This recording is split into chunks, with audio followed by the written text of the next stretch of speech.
better understanding of how they use electricity.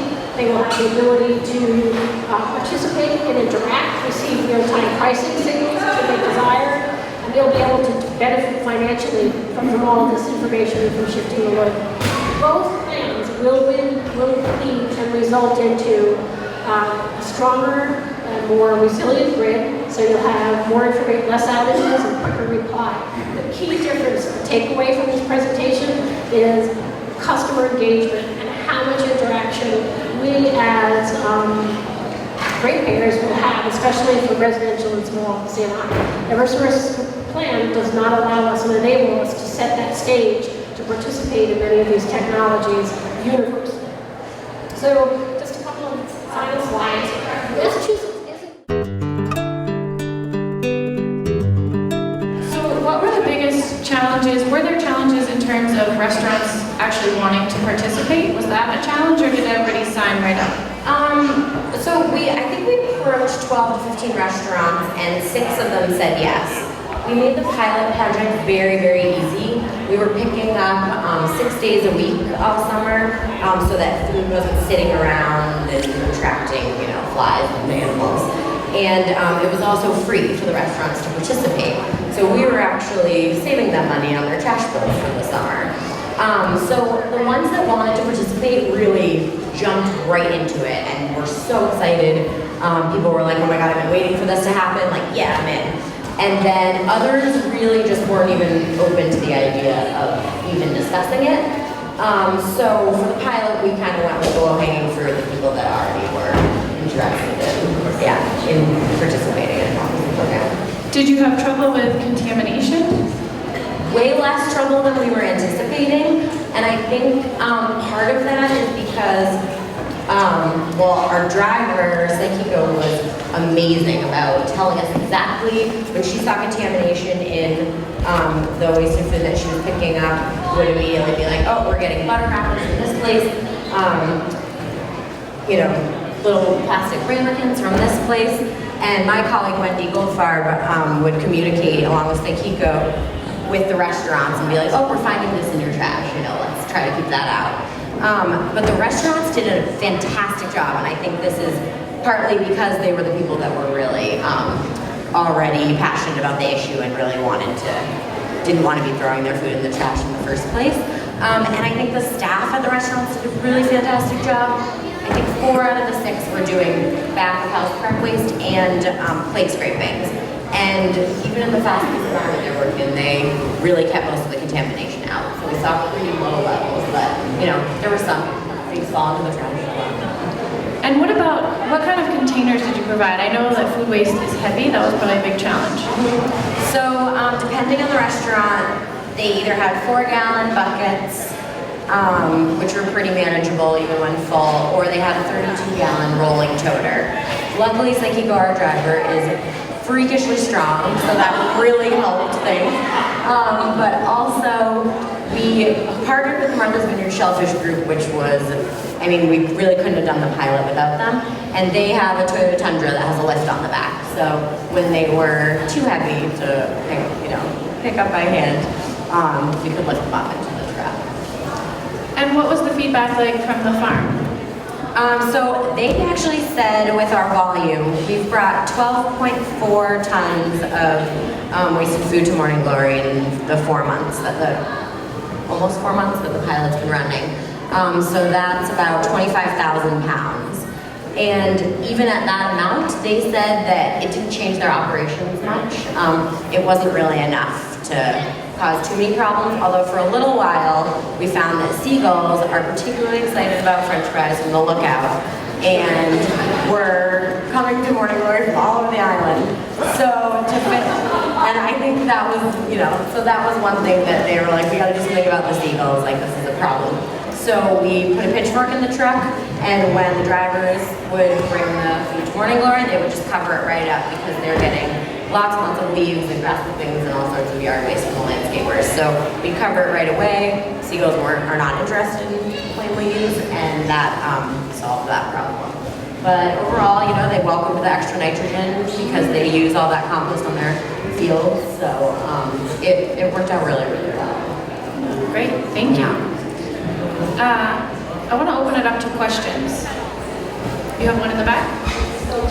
The question, just so everyone can hear, is how do we address home composting on a wide scale for the island? So the plan is really, Don and I have been working at getting grant funding from the state because there's a lot of it available, which is great, to have collection containers at a local drop-off. So at each town dump, there would be containers so that residents could bring their food from their homes if they don't want to have a backyard compost.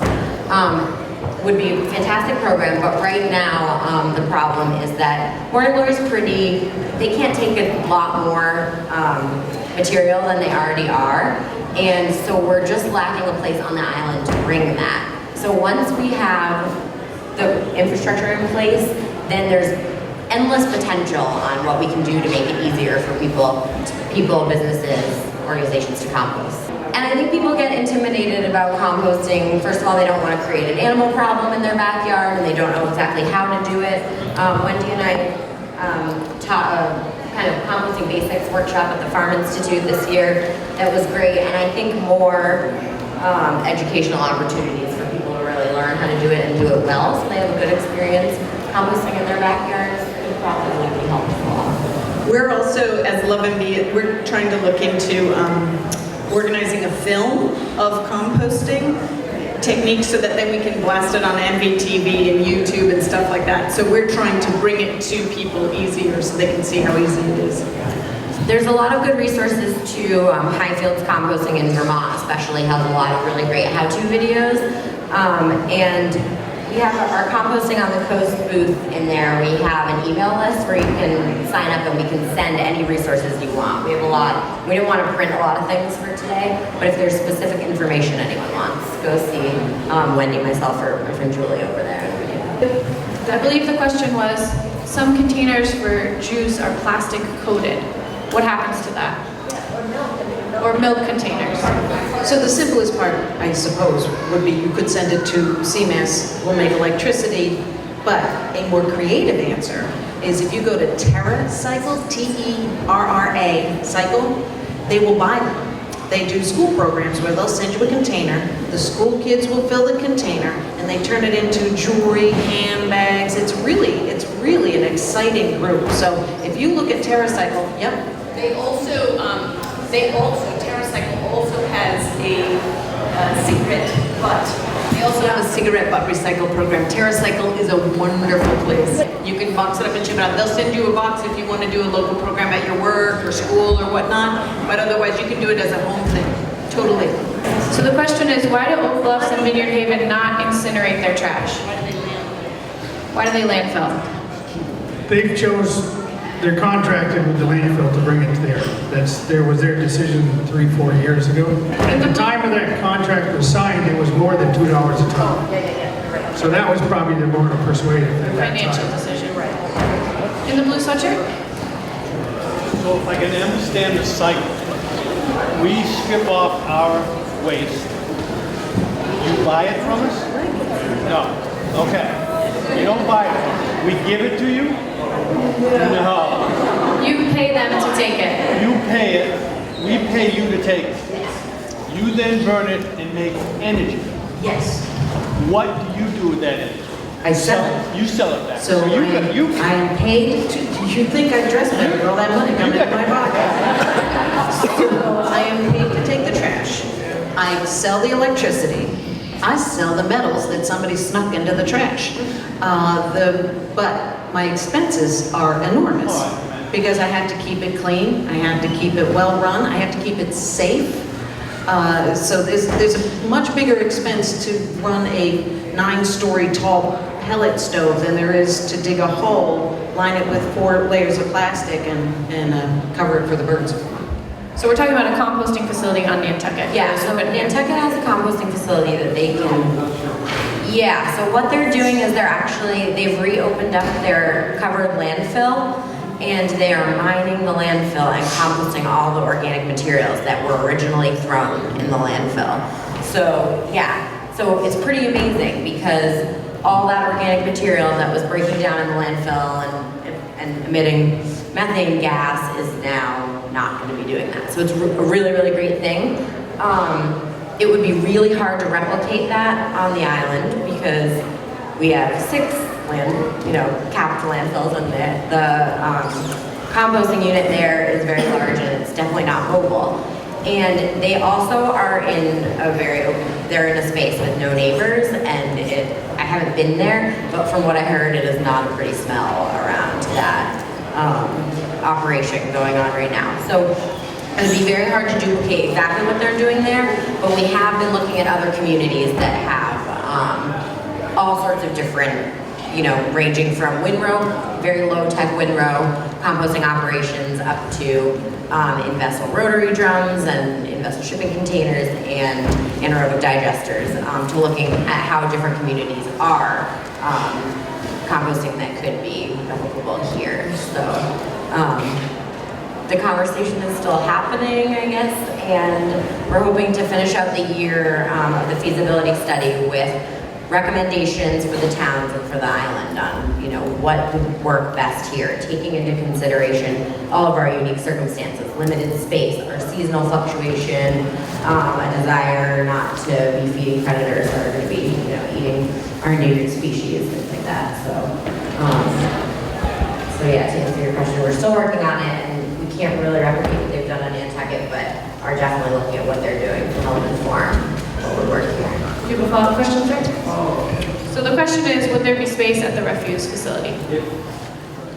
A lot of the technologies would work, some, a lot would not. So we're looking at that as one of the options. Nantucket is located right at the landfill. So their landfill and their compost facility is all one. So that's made quite easy for them. But the material coming out is coming out of a landfill, and it's very dirty material. So they're having a hard time reusing that material coming out of it also. So it's a very dirty material that's coming out. When you say dirty, are you talking about toxins or just physically? More metals and toxins, yes. The more the metals, I guess, would be the hardest to deal with. Yeah, they're using the composted material that's coming out of their composting system on Nantucket. It's not being used really in people's gardens and things like, and not being used to grow food. So it's more used for making like berms and buffers and things like that. And I believe they're going to be lining, using it to fill in the space that was the landfill. But so there's actually a movement on Nantucket going right now to do more of like a higher end quality composting operation there too. So it's a little, it's a little different, and I just can't imagine that product is maybe what would be most desired here. But again, we're looking at all options. I just wanted to follow up, that's why Love MB is working closely with the refuse and Sophie, because right now all of our roadkill and the deer carcasses are technically being illegally dumped. Carcasses are supposed to be incinerated, and we've had lengthy discussion like who is going to want the incinerator in their town, and how high should the stack be so that you can't smell, and also out of flight paths, which is why I'm like, Sophie, you've got to do the study to include animal carcasses, because they're all being illegally dumped. They're either, the hunters, like I said earlier, they're either throwing the carcasses in the woods, or they're throwing them in, and even, I'm gonna say this, townspeople are taking their carcasses and scooping them up and throwing them in. There's only one, I looked into one Angel, carting them off, because they used to take the people's deceased pets, but they cannot handle our deer load of 600 deer being processed through here. So we're working closely. So when it comes for time for vote to help have it be animal carcasses as well, please. Can you speak to why the animal carcasses are an issue, why they need to be burned? It's a law. They have to be incinerated. As to why that's a law, I'm not sure, but they are not supposed to be illegally dumped. And a lot of times, the big secret is there's the big, pit out behind the old landfill, rah. But that again contributes to the rat population on the island and other problems. Especially when hunters, unfortunately, I hate to say this, they bag them in heavy-duty garbage bags and throw them in the woods, and some have been found near water sources. It's ugly. So, since I can't imagine an incinerator happening composting would be fabulous if we can get that in. We have a question over here. Yes, I want to revisit the composting thing in Bristol. There's been a lot of different food technologies that are out there all over the world, actually, also in the United States, modular in Bristol on trailers that could certainly be at the regular, maybe not city, without any risk of seagulls or something like that. And it gets, it's rotating, I'm sure you're familiar with it. And there are several kinds, manufacturers and so on. And it's not a very expensive thing. All the food waste and leaves and everything could go into that, even animal carcasses. But that's not much help because it's commercial. Then it would end up being really neat, small product with no just food waste and everything else. And this has been, you know, I know that many of you know about this, and I'm just wondering why it's not. So we're hearing about vessel food waste composting and wondering why that's not more on the front burner for the admin. Yes, so in-vessels are one of the technologies that we're looking at in the study. It is absolutely on the front burner. And it's something that we've gone and seen working really well in other communities.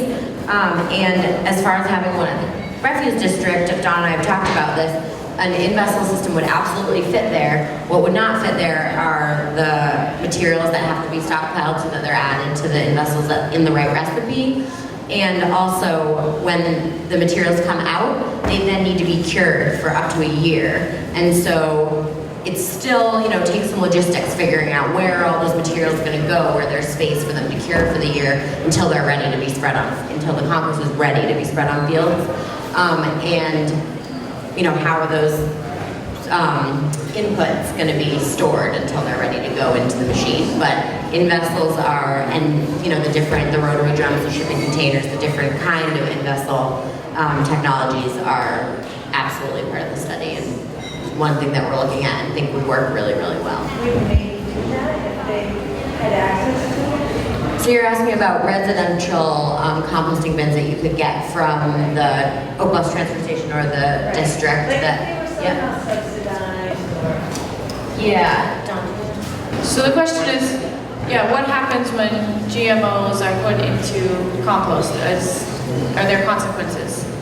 That's a really good question, and I don't know about GMOs specifically, so I'm not going to make up an answer, but I will find out about that. But I can speak, which is a little bit similar to the issue of pesticides. So people will ask if, you know, there's organic compost, and if, you know, how do you know if not everything that's going in is organic? So same idea.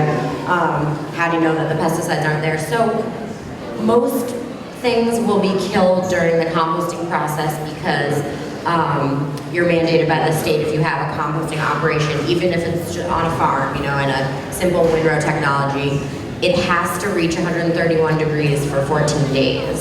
And during that process, that will kill off any harmful pathogens and bacteria, which is why in a well-working compost system, meat and bones are completely safe and good to compost actually, and will disappear quite quickly.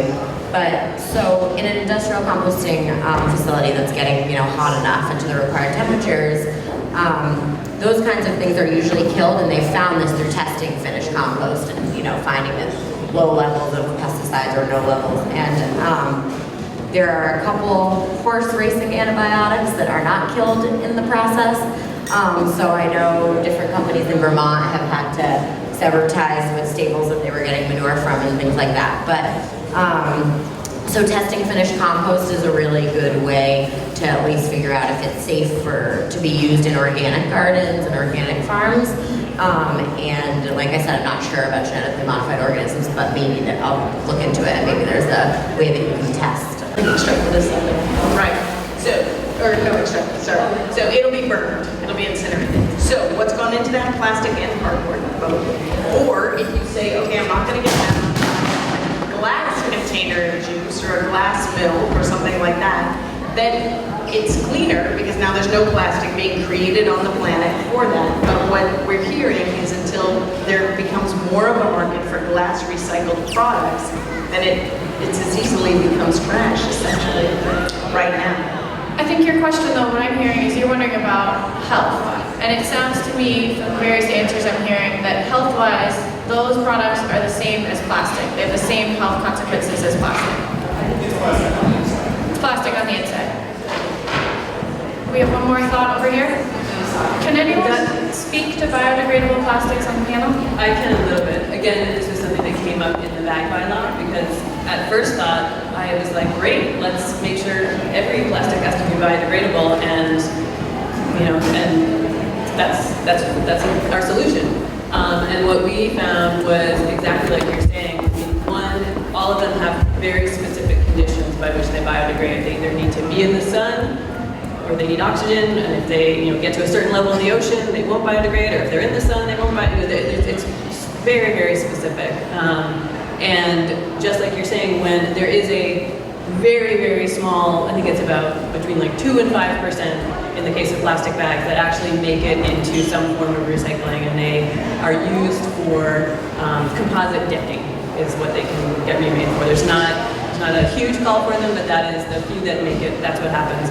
And if biodegradable plastic bags end up in that combination, they actually compromise the integrity of the recycled product. And so they, not only are they not solving the problem, they're actually hindering the little bit of positive that comes out of that particular recycling stream. So you're absolutely right.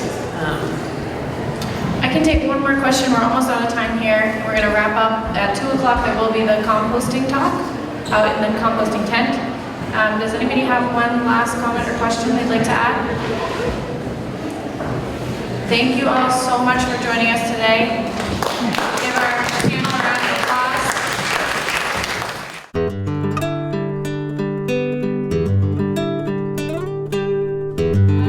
Hi everybody, welcome to our composting demonstrations. I'm Heather Goldstone. I'm science correspondent for WCAI in Woods Hole and WGBH in Boston. I'm really excited to be here. WCAI, one of the media sponsors for Living Local. I don't get to the vineyard even though I live in Falmouth. I don't get out here nearly as much as I would like to. And I've never been to Living Local before, and it's awesome. So I'm glad to be here. My main job is glorified timekeeper today. Basically what we're going to do is we're going to start with a few minutes with Wendy Goldfarb about composting in general and the project Compost on the Coast. And then we have a few demonstrators who are going to do a brief demo, a little bit of Q&A. I have some questions for them, but if you guys have questions, feel free to raise a hand. And then at the end, after everybody's had 10 or so minutes with their various demonstrations, we can do some general Q&A if there are still some questions left. An hour and 15 minutes. Okay? So I got asked to do this job in particular because this past summer WCAI did a series about solid waste issues on the Cape and Islands, and the story that I did was actually about composting. I grew up on farms. I've always composted backyard leaves and a little bit of food scraps, but last year we, for the first time, tried, there's a new commercial composter in Falmouth. Mary Ryther runs a business called Compost With Me that she works with a number of restaurants and some schools, but she also has home subscribers, and it's just like curbside trash pickup. You put out a 5-gallon bucket on Friday morning, she comes and picks it up. If you're in downtown Falmouth, they actually have a bike courier with a trailer. It's really cute, where they come around and pick up compost by bike, take it all back to their Christmas tree farm where they're located, and do something similar to the pallet composting you're going to see here. We started it in my household trying it over the winter because we thought it would be great, you know, when it's snowy and muddy and wet and really no fun to walk down to the back of the yard to feed the compost bin. Why don't we just make it easy and be lazy for a few months? And then we realized that with commercial composting, we could put everything, bones, meat, cheese, paper, all into the compost bin, and our trash decreased to maybe 1 bag per trash pickup. And we were amazed. And then in doing this composting story, I realized that in fact it's not just our household, that in fact compostable organic waste is the single largest line item when you go through and do an inventory of our trash. It's something like 1/4 to 1/3 of all of our trash is compostable organic waste. And so the state of Massachusetts actually has an initiative to dramatically reduce food and organic waste at the large scale. About almost 2 years ago, they put into place what they call a food waste ban. It's not really a ban, but it does mean that any place that's generating more than a ton of organic waste per week, they can't throw it into the trash anymore. They have to either compost it or they can do something called anaerobic digestion, which is a no oxygen version of composting that creates biogas, creates methane that can actually be used to generate electricity. And if you shop at Stop and Shop, which is definitely not my favorite option, but I feel a little bit better about it now knowing that in fact Stop and Shop sends all of their food waste that can't be donated back to an anaerobic digester that just went online this past spring that generates half of the electricity for their enormous New England distribution center in Freetown. So there's a lot of really exciting stuff going on in the composting and food waste area all across the state of Massachusetts, and so today's a great opportunity to learn a little bit more about what's going on Martha's Vineyard.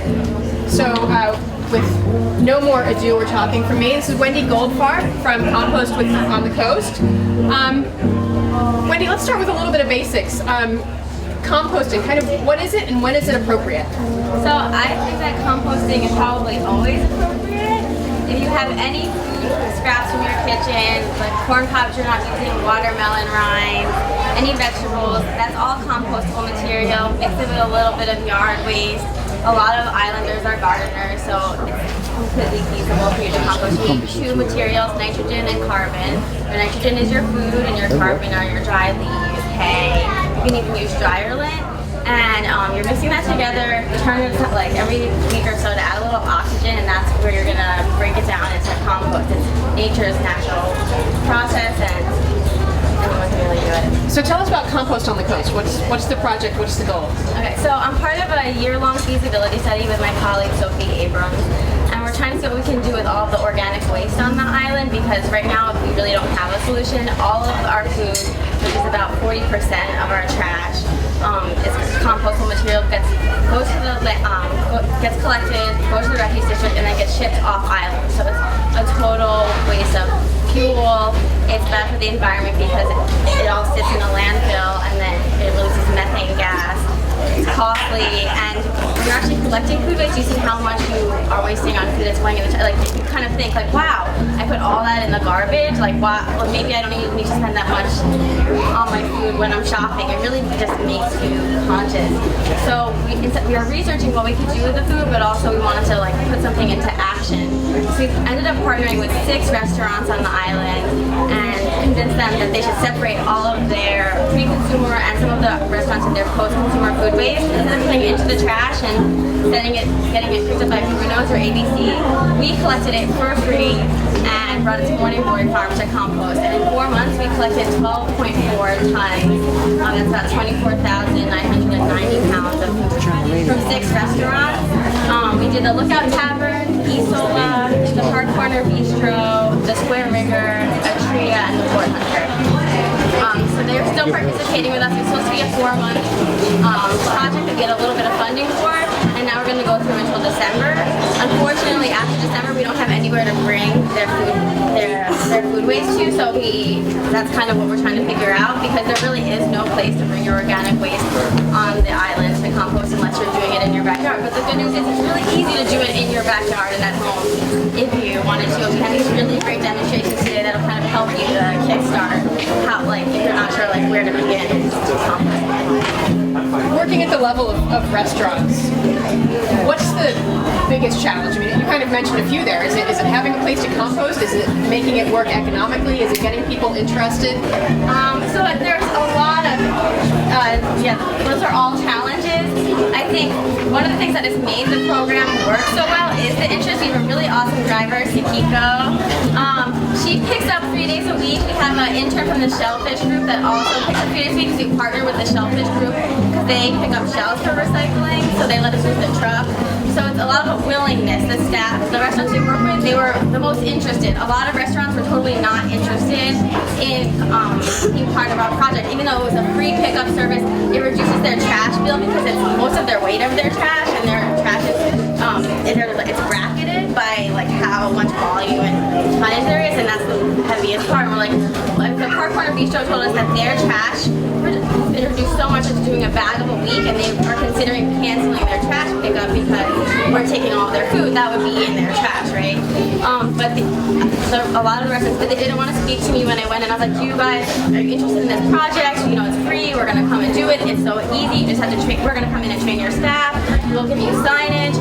And some people just didn't even want to speak to us about it. They, like, it's a hassle. It's a hustle. Like, you know, it's hard to change patterns. And I think that would be hard to get like everyone involved in it.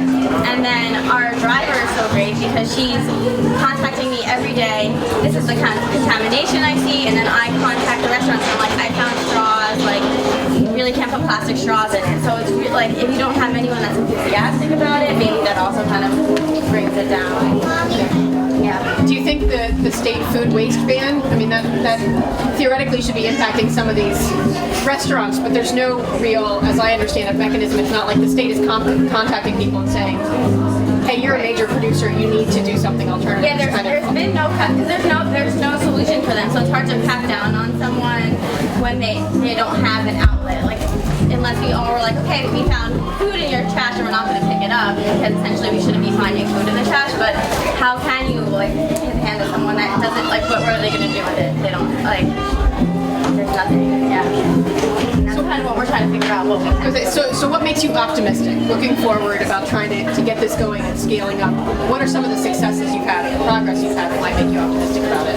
Well, I think the more that we've been able to educate people on what we've been doing, there's been more enthusiasm, and like I see this whole audience, and that's really exciting. And I think that the more we keep talking about it, and the more interest that's gained by our education, there's going to be a push for like we have to do something. Where maybe before people didn't realize that they could do that, like how easy it was. Like the Park Corner, that was like, wait, that was so easy. Like thank you so much. That's like, and it's we're making a beneficial use of their food waste.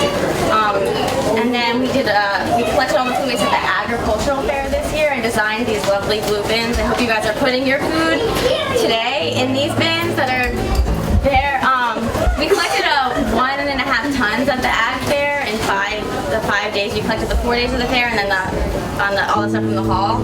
And the first day we had like maybe 400 pounds or so collected, and then it just increased every day by people being aware that we were collecting food. And we have a Facebook page, we were like trying to post on it to get the word out, and so it's just like getting more interested in it. Really kind of like seeing that people are getting involved. Where does your finished compost end up? Morning Glory. Well, for the ag fair, it was right here. They have a compost pile, and our restaurants, they all go to Morning Glory farm. So they're using the finished compost, essentially the fertilizer on site. On the field, yeah. So they'll use it next spring, and we need compost because when you're farming land, the plants take nutrients from the earth to grow good, healthy fruit. The more you're farming the land, you're depleting the soil, so we have to add nutrients back into the soil, and that's what compost does. It's a nutrient that conditions the soil. So, and the soil on Martha's Vineyard isn't very farmable. It's really sandy. There's also a lot of clay. We've stripped a lot of the soil to build the roads. So we really need to nourish the soil of the island, especially with 42 farms on the island, to keep our agriculture vibrant. It's essential. All right, Wendy, thank you. So I guess first take-home tip, when you're going out to dinner, maybe think about finding the restaurants that compost or talking to people at the restaurant about composting if that's something you'd like to see the restaurants doing more. And then we're going to get some tips here from the rest of our presenters about how you can do some composting at home, and also some of the other exciting initiatives on the island with schools composting.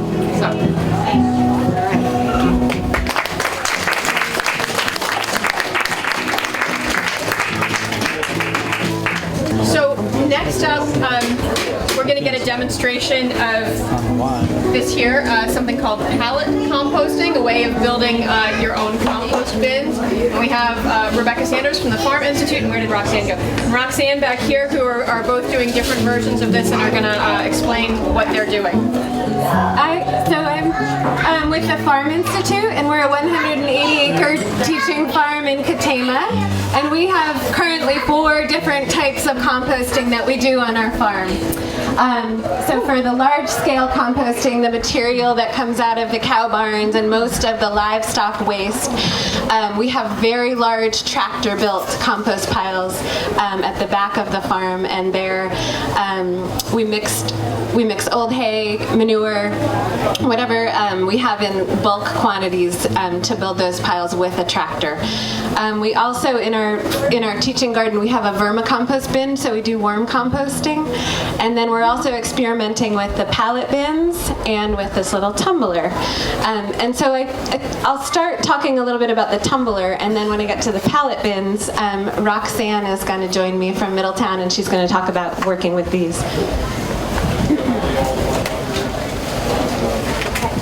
So this is actually an old pickle barrel, and this was donated to us by Chris Murphy, who's on the food waste study, and he was hoping that we could find a way to turn the pickle barrel into a user-friendly, kid-friendly, fun way for people to compost at home. So I've just drilled some holes with a simple hand drill in the top and in the base and throughout the sides, and we attached these are paint sticks. I was just looking for some thin lumber to give some tread, and basically we're just experimenting with coming up with a recipe that will quickly compost so that you can do this at home with your family. So I'll show you how it works. Kind of fun.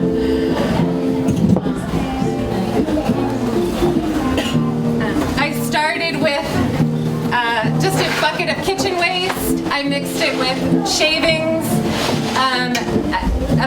also a bucket of paper shreddies, and then straw. And just put it in here, mixed it up, added a little vermicompost. I don't know if anyone wants to look inside, but it's actually kind of amazing how much it's composted in 2 weeks. So it's been in here just 2 weeks, and it's really broken down quite a bit. It just goes on its side every day, and it just gets kicked around. And if there's kids on the farm, we have them do it, and they just roll it around, or I roll it around the parking lot, and that's how it gets turned. And then there's holes in the other side so that it can just be flipped up, and then it can be tipped. So that's pretty easy to use. The pallet bins at the farm, we build them in sets of 3, so we have 3 next to each other, and the idea is that we always have one set that is used for fresh compost, so you can dump into the first pallet. The next set is for compost that's cooking, and then the last set is for finished compost. And this is just a brief description here of how the pallet bins were built. They come from a pattern that is in an online booklet published by Cornell. It's Cornell Waste Management Institute's online booklet of compost designs. And they have a dozen designs that you can build. And so this was patterned after one of their designs. And basically the important thing is just to use a 3-to-1 ratio of carbon-rich materials to nitrogen-rich. And nitrogen-rich scraps are stuff coming from your kitchen, any fresh greens, fresh garden waste. And then they have to be layered with the carbon-rich materials. And then we have signage just at the farm for how to build the fresh piles. So in general, you just do the layering, and while you're doing that, you can turn the fresh piles with, this is called a compost aerator, and this just goes down into the bin, and it just turns the compost, because it's hard to actually flip it with a 4-sided pallet bin. And then once the pallet bin is full, it should sit for 6 to 12 months and cook. And while it's cooking, the decomposers are hard at work, mainly bacteria, but a host of other organisms will be in there breaking down the compost. Towards the end of the cooking, there's an important bacteria that comes in and takes over called Actinomycetes, and they're really important filamentous bacteria that will convert any remaining nutrients into readily available plant food. And so it's important when they're getting established not to flip or aerate or kind of disturb the pile until it's finished. And then the finished compost should be rich in the Actinomycetes, which are, there's a little picture of them here if anyone wants to come up and look afterwards. And then those are really healthy for your soil. And so when it's at that point, you can start putting it on your garden. And so that's just how the 3-pallet system works. So Roxanne is doing this also at Middletown, so she can give a little information for us.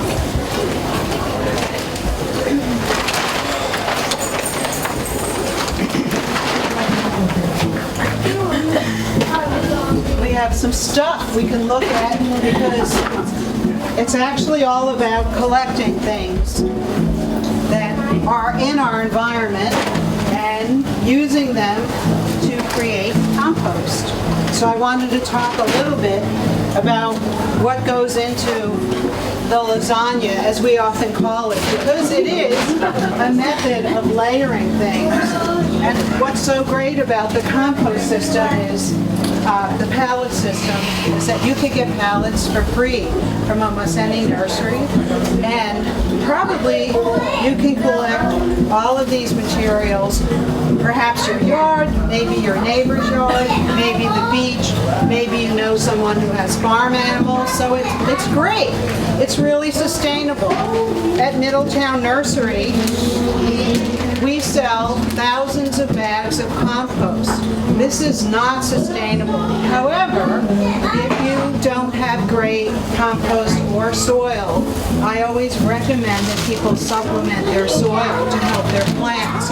But here's a plastic bag coming from Maine and fossil fuels and all of this stuff you kind of want to get away from. So that's what's so great, why I love the pallet system.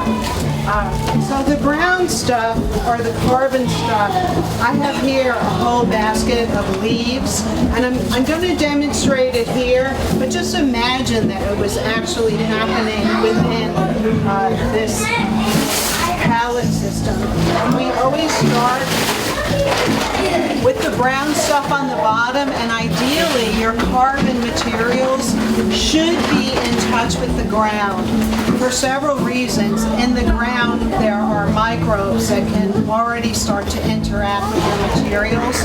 This, however, is perfect to have a pallet on the bottom if you have really wet soil, because you want some air to get up there so that it doesn't stay in the mud. So when we talk about the ratio of 3:1, the carbon part is the 3 part and the nitrogen part is 1. Another item, let's see, I got the seaweed. Okay, seaweed, what I want to say about the seaweed is that if you get green seaweed that has little crabs and such attached to it, I don't recommend using that because you're going to have decomposing shellfish in your compost pile, and all the rodents will have a big party. So I like to use eelgrass. Eelgrass that's up in the dunes has the least amount of live shellfish in it, and it's sort of in between the green and the carbon layer. But if you did use very green seaweed, then I would put that in the nitrogen category. I also got from Native Earth Teaching Farm, this is when people say, what about manure? If you're going to use manure in your compost pile, I highly recommend using well-rotted manure. You know it's well-rotted when, Actually, it doesn't smell too bad at all, you know? If you go someplace and get really stinky donkey manure, I'm gonna say, just wait a while before you use that, okay? So this is, I sprinkle this in at this point. And the only manure you can use fresh are either from rabbits or goats, because their manure, their waste is very broken down and it's in more like little pellets. So that would be one exception. I also have something that you can probably get for free for your ground pile, and that is wood chips. Almost any tree guy on the island will come to your yard and dump a whole dump truck filled with wood chips because they don't know what to do with it all. So that's my basic brown layer. And I just want to say, I also use pine needles, and no, they're not going to make your compost too acidic. We have lots of pine needles. And the bigger your leaves, the longer it's going to take, so use a lawnmower, rake them up. And then for the green, this is a nice little, these are basically grass clippings from a mowed lawn, and if I put my hand in here, it's already nice and warm. Okay, so that's very cool. So because we're doing 3 to 1, that's about 3 to 1. Okay, 3 brown, 1 green. I do want to caution you, weeds are great as a green addition, especially because when you put their roots in there, there's a lot of microbes that hang on to the roots of weeds. So don't be afraid to put weeds in. However, I will caution against when you're weeding things like bittersweet, which have orange roots, or ivy. These things can take over your compost bin. So weeds are not going to produce weed seeds unless they have seed heads on them. And vines will, you'll say, why did I ever put that in my compost bin? And then, well, that's basically it in a nutshell. So this time of year, if you do nothing else, take all your leaves in your yard and just put them in a pile somewhere. You could even just save them and start next year, because when you have all the green stuff in the spring and summer and fall, it's really handy to have the carbon-rich leaves to use. Yeah, what's that question? On the green layer, we mulch all of our grass right back into the lawn. Yep. So can you use anything else for a green layer? Yeah, so from the kitchen, I personally am very strict. Only raw fruits or vegetables. Grapes, there's now mushy grapes in the bottom of your refrigerator. If you want every raccoon on the vineyard in your yard, you put those grapes in your compost pile. So I'm really careful about not using rotting fruit, fresh fruit, that like the top of a fresh strawberry.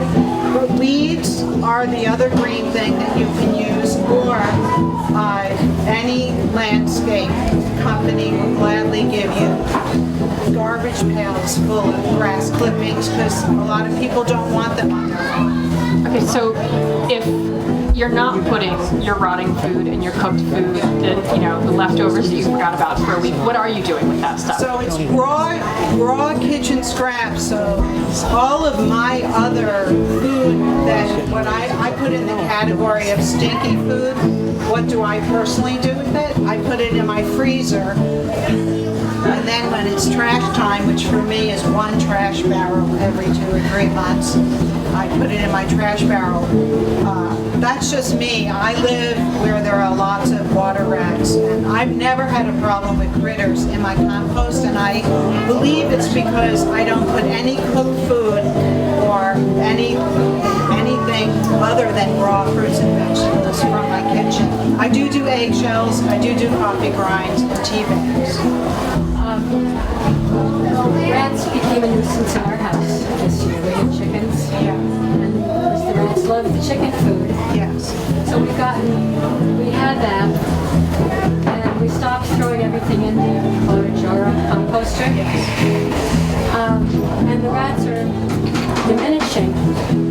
But do you have chickens? Oh, in my yard?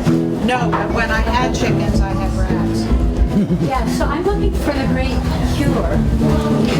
No chickens. And the jar has made a big difference, so makes it easy. Right. Does anyone have chickens and good advice for keeping the rodents away? Cats. We have cats and dogs and traps and all of that is working. I just thought you might have the same problem if you had chickens. I'm going to ask a very controversial question. I will ask a very nice question. Can't rats stir stuff up? I mean, we have this awful feeling about rats. So could rats be good for your compost? But rats in our backyards are not contaminated rats that kill people on the Peabody Place. It's, I personally have made peace with the rodents, and I do feel that everything alive in our backyards, you know, we all need to coexist, and the point I'm trying to make is there are ways to cut down on drawing more rodent activity into your compost pile, and I believe cutting down on cooked foods and cooked grains and a dressed salad is a good strategy. What do you think of that? We struggle with rats, so this is not a rat-proof system. I just think it's a challenge. Although that's a good point, they do actually aerate the piles on some level. Not a positive way, but I'll share that Compost With Me in Falmouth, her answer to the pest problem in general is coyotes. So You don't want coyotes. So whatever's coming, they come at night and the coyotes take care of them. So maybe that's the Cape version of the cats. We compost a household food waste, and we have neighbors with chickens, and we have a vegetable garden, and we have a rodent problem. It's not that they're disease carrying so much as that they are a nuisance to our vegetable garden and to our compost pile, which they have in the past carried food out of. And so not only is whether the rodent problem is really a problem at your residence, it may be a large problem at the residence next door. And so I think it is worth considering mitigating rodents out of your compost pile, but I do think that we can't eliminate the majority of our food waste from our compost pile either, because we need to compost our food waste.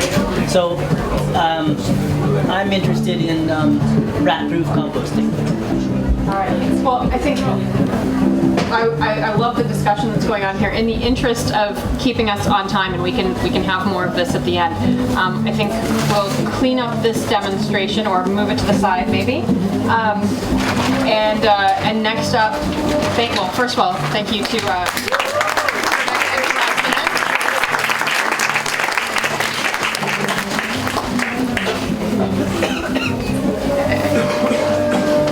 And on this note, I'll add, I don't know if anybody has guinea pigs, but we have guinea pigs at our house. They're also in the category of manure that can be used in compost or in the garden raw, and there's this great additional benefit when we clean our guinea pig cage. There's all that great paper bedding that they're in. That's all of our brown material. And it goes. Okay, so next up we have Scott Golden from Martha's Vineyard Charter School, who's going to be talking about, at the school level, the project he's been spearheading to get kids composting at school.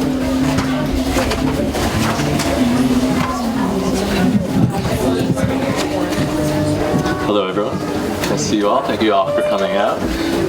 So my name is Scott Golden. I work over at the Martha's Vineyard Public Charter School, and I teach science and math to the 5th and 6th graders at the charter school.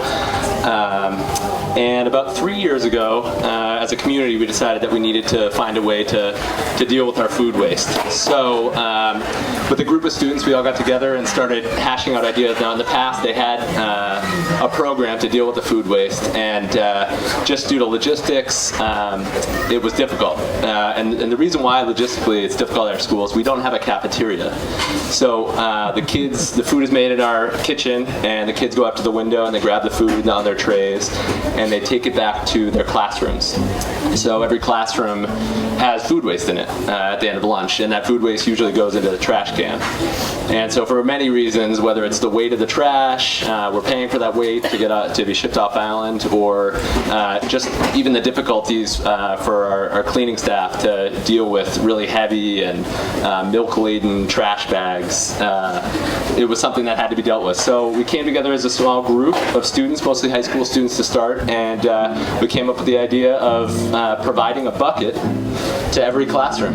So every day, every morning, we have high school students that come out, and actually one kindergarten student also does it, and they come out and they grab a bucket, and they take these buckets. These buckets are spray painted blue for the charter school blue, which is our color for the school, and they take these buckets and they drop them off in the classroom, and at lunch, the students will take their food waste and they'll very carefully, not always so carefully, but very carefully dump the food into the bucket. And we have students 5th and 6th grade that go around to the lower school and they collect the buckets and bring them out to a consolidation area. And high school students take the rest of the school and they bring those out to a consolidation area where we have a big trash can and a new trash can every day. And the buckets are consolidated into that trash can.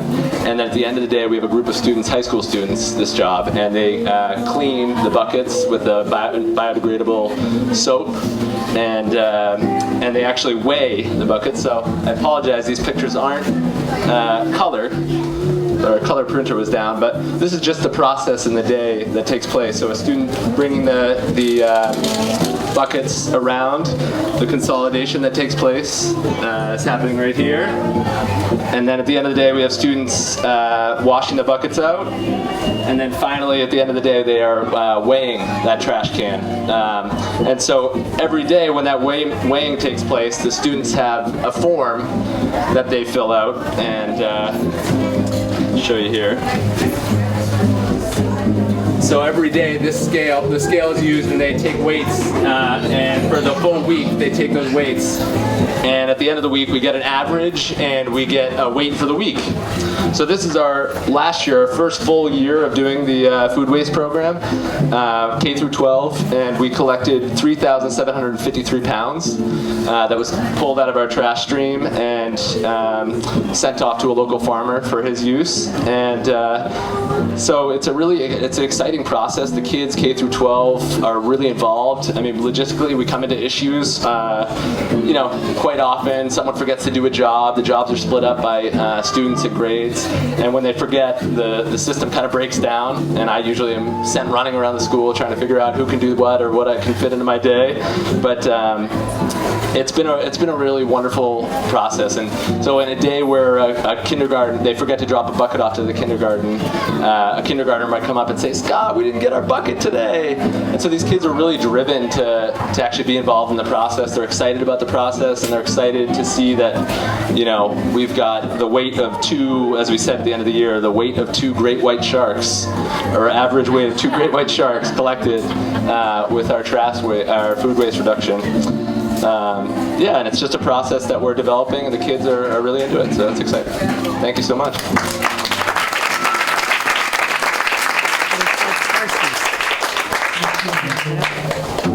We're going to have another school presentation as well, but Scott, I wonder if you could talk a little bit about the process of getting it going. I mean, what kind of reception did you get from administration, from parents, in trying to actually get this going in the school? Yeah, so at times it was a little difficult, especially with classroom teachers, as I'm sure most of you know, they're very busy. And this is my first year as a full-time lead teacher, and it's an exhausting process trying to deal with all the ins and outs of the school day.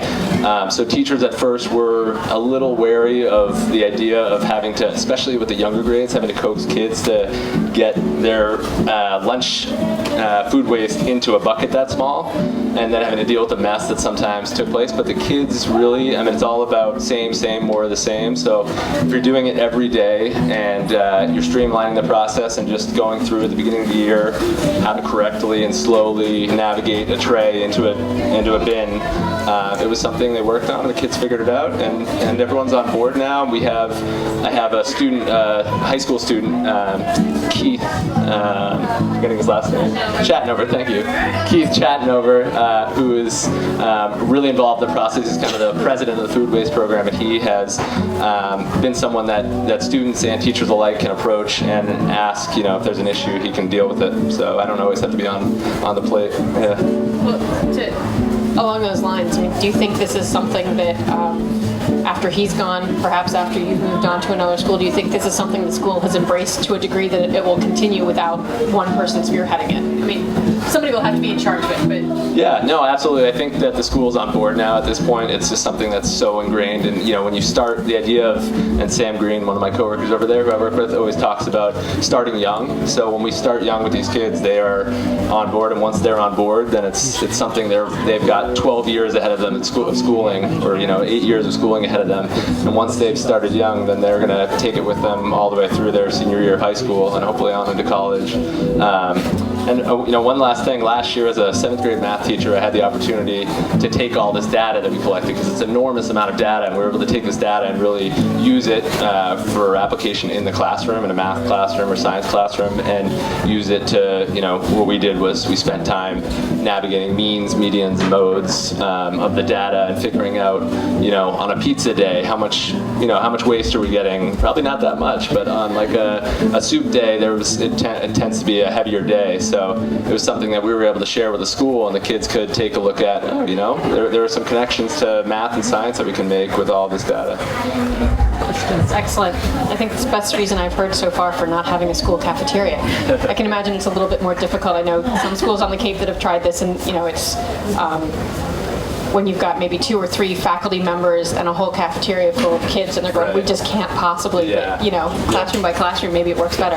We got another question in the audience. Quick question, do you know how many parents have been influenced in our composting in the homes? That's a great question. Do you collect that data? You know, I could. I suppose I could ask the kids, but I have had a lot of kids, young and old, come up to me and say, you know, we're starting to do it at home now too. So it is something that, you know, kids can teach adults as well, and old dogs can learn new tricks. So. Well, it's kind of it's kind of like seatbelts. Yeah. You know, 30 years ago, nobody used a seatbelt. Right. Now, everybody uses a seatbelt. Maybe if you start with these young kids, it gets ingrained, and then it'll influence everybody else. Yeah, and I know, I mean, in the past, I didn't always compost my food, and now, the second I put my food into the trash, if I'm feeling a little lazy and I put a little rice in the trash, I sit there and I'm like, you know, I might even like dig into the trash to pull it out and feel guilty. So. Well, there's a statistic, and I can't remember exactly what the percentage is, but that in fact, parents get most of their new science knowledge from their kids. So yeah, it's a great way of creating cultural and social change to start with the kids. You had a question as well? Well, I'm primarily concerned about the rat issue, and I'm wondering if this farm where you take your stuff has chickens, and if they do they have rats? I don't know. I'd have to ask the farmer. I'm not sure. I'm sure. We need to have a whole session next year on the rat problem. Any farm that has chickens, Yeah. No, you're going to talk. So Noli Taylor, who's going to be coming up shortly, she'll be talking about. She'll have some answers for you or some questions too. Perhaps that's actually a great transition. Noli Taylor from Island Grown Schools is going to talk about what they've been doing with schools and composting. Thank you, Scott. Hi, everybody. So at Island Grown Schools, we bring food education to almost all of the kids on the vineyard in 9 preschools. Actually, we're in 11 preschools now and all 7 of our public schools. And a big part of our food system that kids need to know about is food waste. 40% of the food grown in this country is never eaten. So figuring out how to reduce that amount and how to make better use of the food that we're not eating is really important. And and it's a priority for us to teach our kids how to do it. So in the schools, we do a bunch of different types of compost education. All of our schools have some version of this for their garden waste, some kind of 3-pallet system for the green waste that they pull out of their gardens. Many of the kitchen staff in the schools take the scraps from the kitchens and donate them to local pig farmers to feed to their animals. But then we had this question about what do you do with the food from the front of the house, from the cafeteria that the kids are eating, like the problem that the charter schools have been grappling with. And it's a really big challenge to not have rodents at school. You really can't put in a system that's going to attract rats or raccoons to school grounds. So we ended up looking to a high school program in Western Mass that had been composting on site for about 10 years, and we replicated their model at the regional high school. So Will Conway is our educator at the high school, and he's going to tell you about that program. And Kyla Allen Posen is our staff and curriculum coordinator, and she's developed a spiraling curriculum for preschool through 12th grade to teach kids about food waste. And I thought maybe, Kai, you could just briefly talk about how we're bringing this education to the kids, and then Will could talk about the high school. Hi, so we work with students, about 2,500 students a year across the island, preschool through 12th grade. And compost and food waste is now a big topic. And from, just as Scott was saying, it is, in order to make this accessible and successful, the children have to be engaged with this and understand why we do it and why it's important, and also have a lot of fun doing it. So, Scott doing math and, finding out, putting all that data together about what was happening in the charter school, that's actually meeting a lot of learning standards for that particular grade. It's getting buy-in from administrators and teachers, and then the kids are super engaged with what they have to learn and also what we believe is really important for them to learn. So just to give you an example, the spiraling curriculum, the way that it works is that we start in preschool with certain topics at a very simple level, and then it returns throughout and spirals through, continuing to grow in complexity as the students go through their education through 12th grade. We have worm bins in preschool where students are just getting comfortable with these little slimy creatures that often older people even may have some difficulty keeping in their hand, but at a young age they're very open to accepting these insects as not yucky and gross, and actually incredibly important and like the foundation of all living things, essentially. So we build little worm bins, we build compost, classroom-sized compost bins through the worm bins. In 3rd grade and 5th grade, decomposition is a big topic. So having the students actually building these kinds of pallet beds and seeing different types of compost. There's actually a new standard in the Next Generation Science Standards, the National Science Standards. It's all about composting. There's like a particular standard that says it's an engineering. Engineering is a big new learning standard, and it's how to design a successful composting system, which is great that it's actually coming from above. So having the students be actively participating in that, and then especially in high school, it's this advocacy piece. Okay, so why is this so important, and what is the issue of food waste? Where does our waste go? And and what can we do about it? And really feeling empowered to say, yeah, we've done this from such a small scale. Now, how do we think about this island-wide and globally? And how can we feel like real agents of change in our food system? So, yeah. Yeah, and here's the Hello everyone, my name's Will. I'm the IGS coordinator at the high school. I got to the island in May, and when I was first sort of checking out the high school garden, one thing that really struck me was this beautiful compost system. I was really impressed, and it was one of the most substantial school composting systems I'd ever seen. And it struck me for a few reasons. It's really large. It's a 4-bin system, and each bin, I don't have measurements off the top of my head, but each bin holds at least 300 gallons of compost. And it's also also really well built. It was built by the Building Trades Department. It was a project that was taken on by the shop classes and by the building trades teacher. So there's some real craftsmanship that went into this compost bin. The other thing that I noticed is, because it's a school, getting composted accepted, one of the biggest concerns was rodents. So at a school as large as the high school, with the facilities department as large as the high school, we didn't have the luxury of coexisting with the rats. So we had to do something to keep rats out of the compost bin. So the entire compost bin is lined with wire mesh. And so far, the compost bin was installed, I think in April, and so far there hasn't been a sign of rats. And that was through the summer heat. So the compost bin is really impressive, and up here there's a small model replica of the compost bin. It has the 4 compartments, it has tiny little vegetables, tiny shredded up leaves, and this can just give you an idea of what our compost bin looks like. To go into sort of more detail about how it functions at the high school, the front panels slide up, you can put the compost in, and then there is a lid, and the lids for each bin flip up and then flip back down. And everything is lined with wire mesh to keep the rodents out.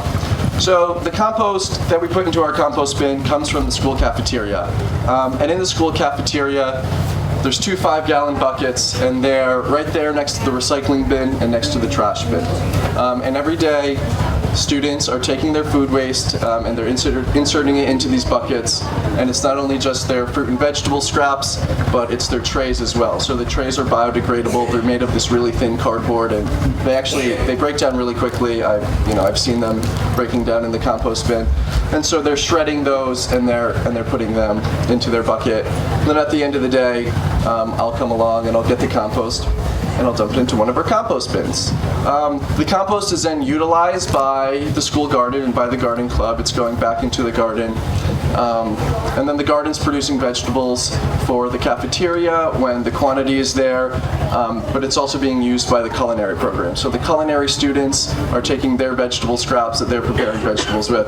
They're putting them into the compost bin. That's creating soil, and then the cycle sort of being complete with them then harvesting vegetables and using it.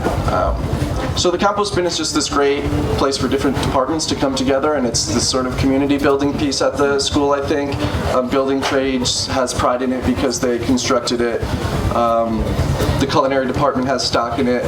And recently, sort of getting kids motivated to be throwing away or disposing of their food scraps into compost is definitely, I'm not going to pretend that it's this huge success. I'm there, I try to be there as much as I can to say, hey, don't forget to give us your fruit and vegetable scraps. And normalizing that sort of step of composting in a school cafeteria, which is already this really rushed environment, is something that we're working on. So one neat thing that happened recently was the marketing teacher came up to me and he said, hey, I have this idea for our sort of semester-long marketing program, and we're going to work on ways of getting kids in the cafeteria to compost. So they came up with this program called Rip to Vote. And they hung flyers all over, and they said on September 26th, we're going to have 2 big compost buckets in the cafeteria, and one's going to have Hillary Clinton's face on it, and one's going to have Donald Trump's face on it. And we're going to shred our compost trays, and we're going to put them into each bin, and we're going to see which one has more compost at the end of the day. And that was like this huge success. There were these big trash bins that were filled with compost, a little more Donald Trump, but those high schoolers hoping that they're sort of pranksters. But yeah, and then the next few days I saw even more compost. So there's people who are being creative about how to sort of get compost to be integrated into the school. And yeah. Just briefly, so the compost bin at the high school is robust, and you can see a picture of it here on this little poster after the talk, but also you can get a plan for how to build it yourself from Quabbin High School in Western Mass. It's Quabbin Organic Gardening, and that's where we got our system here. That was just a little bit tweaked by the Building Trades, but pretty much we got it right off of their website. So if you feel like having a really hardy rodent-proof system in your garden, you could do the same kind of thing as they did at the high school. And we're hoping with our spiraling curriculum, by the time the kids who are in preschool are in Will's program at the high school, it's just going to be second nature for them to be composting. Okay, thank you.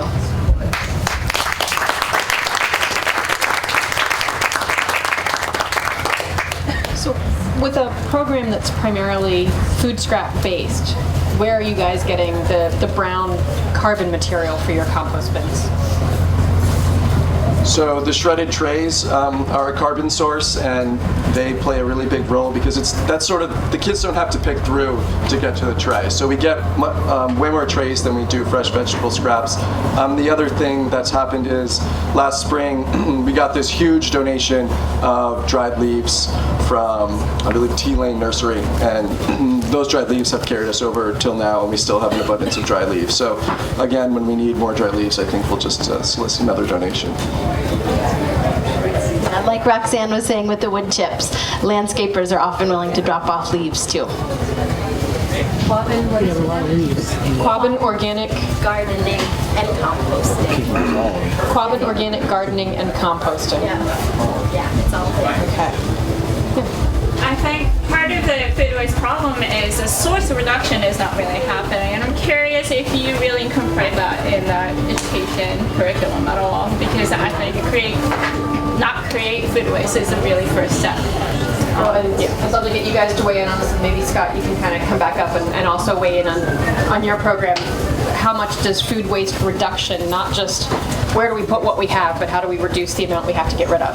Yeah, and that's the key, because we can do a lot with composting, but that's just a band-aid over the problem, which is that we're throwing away 40% of the food that we grow, and with it all that water and fertilizer and pesticides and everything that have gone into it. So part of what we do is just teach people about that. Here's what's going into our food, and that gives a different sense of value about the food that you eat. Kai, you might have more that you wanted to add. Yeah, and then gleaning. I mean, gleaning is another really important way to teach about food waste reduction. So one of the places that food is not being eaten is that it's not getting harvested from the farm and brought to people who need it. We have such a high percentage of people in this country who don't have access to fresh fruit and vegetables, and at the same time, so many of the fresh fruits and vegetables that are getting grown are never getting harvested from the farm and brought to people. So that's one of the issues that the Island Grown Gleaning Program really tries to tackle, is how do we stop that from happening here on the vineyard using a volunteer base. So Wendy helps run that program, and now there's weekly gleans at Morning Glory on Tuesday mornings. It usually goes into December at 9:30 at Morning Glory. It's a great way to go out and actually participate in reducing food waste on the vineyard. We bring a lot of field trips out to do gleaning, and that gets kids involved in that process of stopping food waste from the farm to the home. And Scott, do you want to talk a little bit more about charter school? Yeah, I would just say at the charter school, I mean, what we try to do is encourage conversation to take place, and that, you know, when it comes to anything, but part of the conversation is we communicate to the kids, and Keith usually does this, communicating to the kids at our all-school meeting, that we're not looking to, it's not a competition to how much food waste we can collect, and that has to be, we have to remind them that it's all about eating the food, and then, you know, using that food waste, or saving that food waste after we've eaten our food.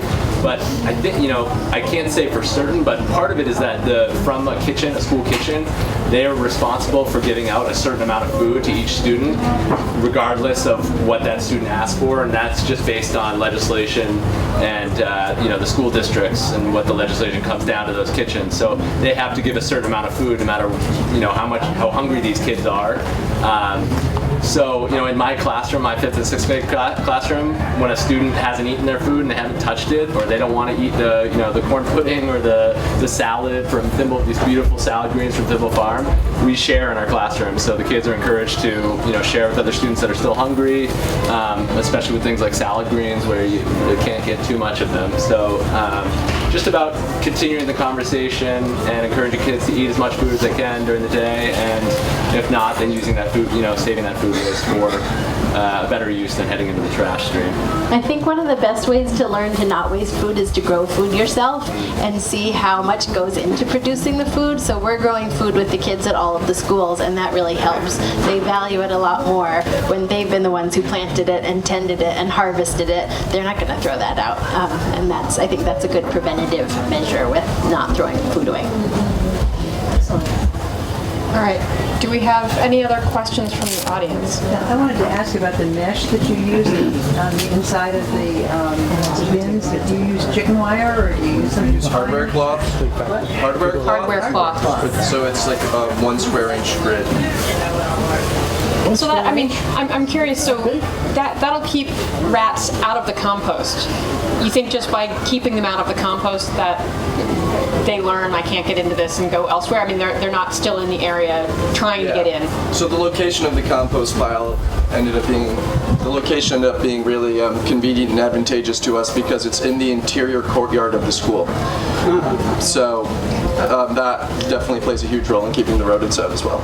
But at Quabbin, their bin is not in a courtyard, and they haven't had rodent problems, and they've been doing it for 10 years with this system. This is just also printing before there were ever compost bins at schools. There have been rats at schools for like the history of the world. Especially when you have a whole bunch of food waste in a dumpster. Yeah, it's just very good in kids and school. It just happens. Rats are very clever. They are. Somebody over here, I think, had a question, or did I imagine that? Okay, thought I saw a hand go up.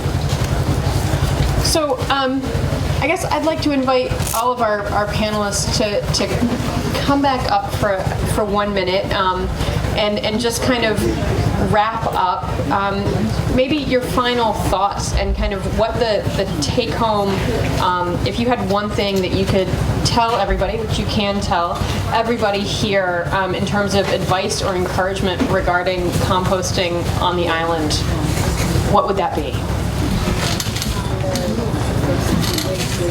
I think everyone did a really nice job.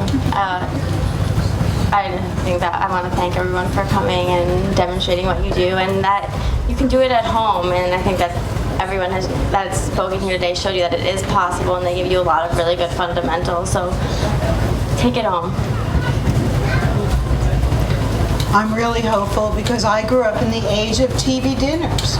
And even though my family didn't have TV dinners, when you think of the amount of trash that people have when they only eat convenience and packaged foods, I'm so hopeful because I work with a lot of young people and they bring glass jars with their water, and there's very little waste. They seem to be extremely cognizant, and it really makes me feel very hopeful.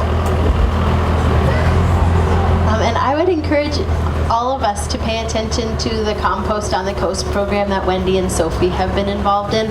That's trying to find an island-wide solution for composting our food waste, and it's just such a fundamental thing that we need to have happen. So I feel like any energy we can direct towards supporting that program is worthwhile.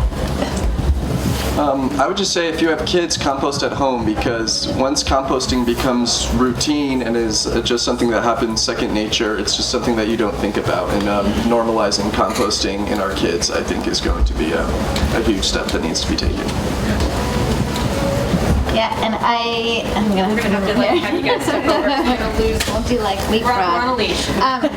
Yeah, I would also say that the yuck factor, of compost is, we're creating a next generation that will be so much more grossed out by what Scott was saying, which is like putting your food in the trash is so much grosser than actually putting it in a compost bin. I'm just inspired by working at the farm by how much kids love working with compost and the worm bins and the pallet bins, and how just it's magical for them to be creating it and working with it and digging in it. And I'm inspired by how much learning can happen in and around the compost bins, and so that's encouraging for me. And so I'm glad it's happening in the schools and all over the island. Just very happy to be here and chat with you all and be in the company of these fine people here. But I just think this island there are a lot of opportunities for both youth and adults to learn about these different processes and ways of dealing with food waste. I think my takeaway is just being on the bus one day with one of those kindergarten students, and they didn't get their bucket one day. And they said to me, Scott, we didn't get our bucket today. And I said, that's horrible. How did that make you feel? And the student looked at me, and I'm not even kidding. A kindergarten student looked at me, and she said, it felt so wasteful. So I think I really think we're creating a new generation of students and young adults that believe that there is an opportunity to head in a better direction for this world, and they're looking to do so and learn how to do so, and we have the opportunity to teach them. So it's exciting. Well, a hand for everybody. Thank you all so much. I think especially for Roxanne for pulling out manure with her bare hands for the sake of educating us all. And thank you. Oh, we have. Sorry, I just realized I have a last-minute question. So I love composting. I think it's amazing. But me and along with a lot of people on this island rent. So as inspiring it is to make a huge pallet, I'll make a compost and sometimes I end up just throwing it away. Or I was bringing it to Morning Glory, but that was like 20 minutes away. So if we have a little compost in our house that we have, where can we bring it? Is there any other farms that? Wendy, do you have any ideas, or Farm Institute advice for renters or those that don't have space for a big pallet system? It's a really good question, because Morning Glory Farm is really the only permitted farm on the island where you can bring your food waste. A really creative solution that I think you can do inside is to have a worm bin. Because that can actually fit in. You can have it could be like this. It could be like this size, and you start your compost in the bin, and you can add your food scraps, and it composts really quickly. And I have a few friends that do that in their home, and then they even make compost tea, where they put it on a little tilt, and then the runoff gets collected in a tiny little cup. So, and if you don't have a garden, you don't have the space, you can do some planters at home, do some herbs like right in your kitchen, and you can use that compost to grow herbs right inside. You don't need a lot of space for both of those things. What about the pickle barrel? The pickle barrel. Yeah, that's a really good option. Yeah. Apparently they're widely available from members of the fishing community, so maybe talk to your local fishermen about getting a barrel like this. And then if you have to move, you can just bring it. You can use a bucket, and it was filling up too quickly or not quickly enough, and do you have an outdoor space that you're gardening, or you're in an apartment? I take my compost and dig it and just shove it in the ground right now.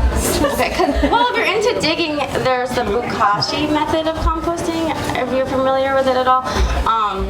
You have to buy like a brand, but it's you collect it in a bucket, and then you dig it you put your food in the bucket, and then you dig it into the like a trench in the ground, and then you put the bucket in the ground, and it composts quite quickly when you add this Bukashi brand. Okay. You can Google it, and that's a really good. Okay. If you drill holes in that rock, then the worms will. Yeah, it's true. Yeah, worms that live in there. They like what you're cooking. They want to eat, so you don't have to buy worms. I'm sure you can find them too. All right. Great. I'm sure if you have more questions for your own personal situations, these guys are very enthusiastic, probably willing to hang around for a few more minutes to answer your questions or be in the main hall. Thank you all for being here, and enjoy the rest of the festival.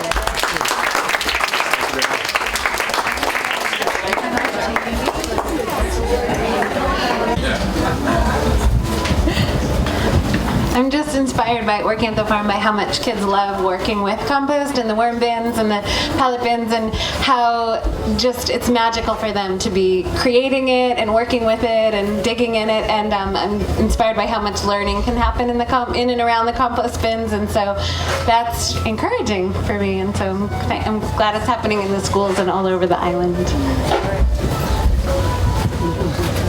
Just very happy to be here and chat with you all and be in the company of these fine people here. But I just think this island there are a lot of opportunities for both youth and adults to learn about these different processes and ways of dealing with food waste. I think my takeaway is just being on the bus one day with one of those kindergarten students, and they didn't get their bucket one day. And they said to me, Scott, we didn't get our bucket today. And I said, that's horrible. How did that make you feel? And the student looked at me, and I'm not even kidding. A kindergarten student looked at me, and she said, it felt so wasteful. So I think I really think we're creating a new generation of students and young adults that believe that there is an opportunity to head in a better direction for this world, and they're looking to do so and learn how to do so, and we have the opportunity to teach them. So it's exciting. Well, that's a hand for everybody. Thank you all so much. I think especially for Roxanne for pulling out manure with her bare hands for the sake of educating us all. And thank you. Oh, we have. Sorry, I just realized I have a last-minute question. So I love composting. I think it's amazing. But me and along with a lot of people on this island rent.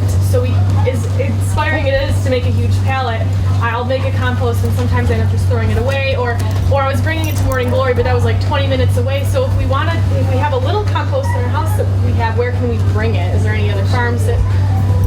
Wendy, do you have any ideas, or Farm Institute advice for renters or those that don't have space for a big pallet system? It's a really good question, because Morning Glory Farm is really the only permitted farm on the island where you can bring your food waste.